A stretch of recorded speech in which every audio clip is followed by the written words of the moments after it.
میں کیا بتلاؤں میرے دوستو، آج وقت ہے، صحت ہے، زندگی ہے، سب کچھ ہے، انسان ہیلے بہانے کرتا ہے۔ کتنے ایسے لوگ ہیں جو کہتے ہیں کہ مولانا میرے پاس وقت نہیں ہے۔ کچھ لوگ ایسے جو کہتے ہیں کہ مولانا میں آج پاک نہیں ہوں، بہانے مارتے ہیں۔ کچھ لوگ ایسے جو کہتے ہیں کیا کریں مولوی صاحب میرا گھر جو ہے مسجد سے بہت دور ہے۔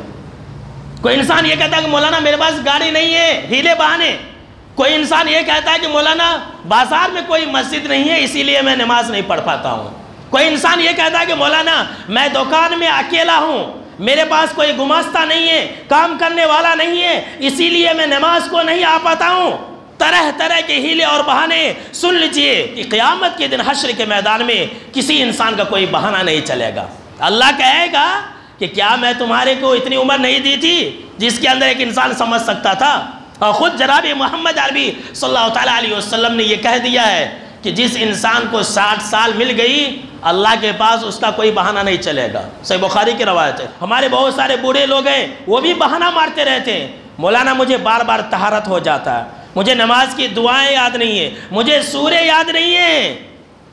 جناب محمد عربی صلی اللہ تعالیٰ علیہ وسلم نے کہا کہ کوئی بہانہ رب کے پاس نہیں چلے گا۔ میرے دوستو اب ہر طرح کے ہیلے اور بہانے کو چھوڑ دو اور آج وقت رہتے اپنی آخرت کے لیے کچھ کر لو، اور یہ نہ کہا کرو کہ میرے پاس وقت نہیں ہے۔ بہت سارے لوگ یہی کہتے ہیں میرے پاس وقت نہیں ہے۔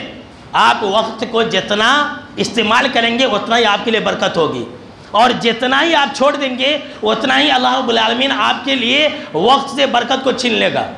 جو آلسی لوگ ہیں وہ یہی کہتے رہتے ہیں کہ میرے پاس وقت نہیں ہے، اور جو محنتی لوگ ہیں وہ کہتے رہتے ہیں کہ میرے پاس بہت وقت ہے۔